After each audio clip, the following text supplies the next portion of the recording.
Hi, my name is Nelly, aka Oneli Baba, your classic online keyboard instructor. Today we want to talk about chord inversion. Now, I haven't studied what a chord is and how a chord is formed. We want to talk about the inverting of the chord. Now, why inversion?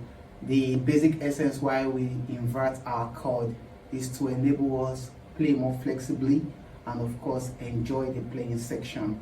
You are able to change your fingers, reposition them just to have a more effective and efficient play.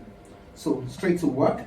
After understanding how to form a simple major chord like the chord of C, which is the combination of the C, E, G, which is Do, Mi, So. That is your simple major chord, and the first note is Do. That is called a root chord. Why? Because Do is the lowest in pitch of the entire notes I have combined. Do, Mi, and So. Do is the lowest in pitch, and that's why it is called a root chord. Now, we have Do, Mi, and So to be a root chord. However, this Do, Mi, and So can be rearranged in a situation whereby instead of Do being the first, we'll make Mi to be the first. So if I have to invert Do, Mi, and So, my first inversion will be Mi as the first now, So as the second, and Do as the last. So Do, lower octave Do, is no longer the first. Now the first note in the first inversion becomes my Mi, and so Do, Mi, So becomes Mi, So, Do, the higher octave Do. So if you turn your Do, Mi, So to Mi, So, Do, you also have a chord of Do, and what you have just done is to rearrange it.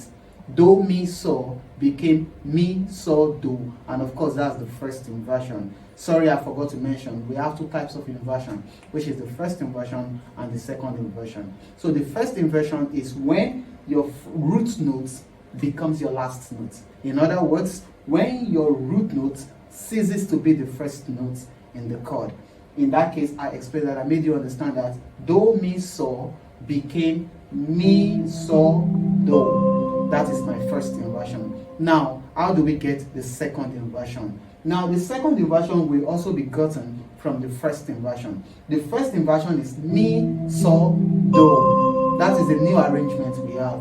However, I want to take away my first note now, which is the Mi. Mi will no longer be my first note because I want to form the second inversion now. Now, the first note now will be So. Now, if So becomes the first note, the second note automatically is Do, and then the third note now becomes Mi, the higher octave Mi.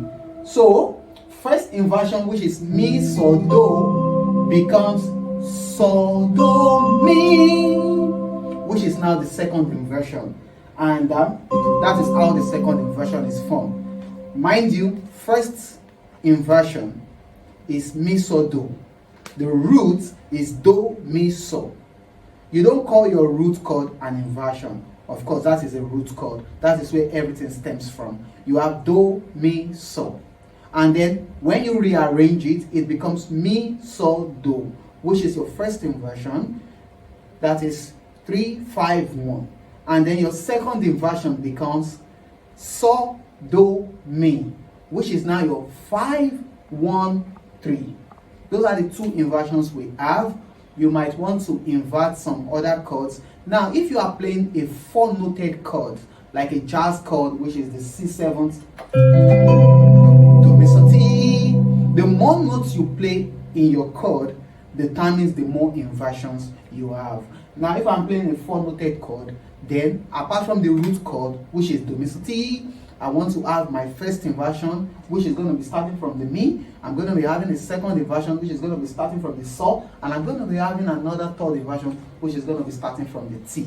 So the more notes you have in your chord determines the more inversions you are able to create. I hope I've been able to explain this well for you. You might want to look at other materials from me. They are going to be of great help to you. Thank you for your time and enjoy your day.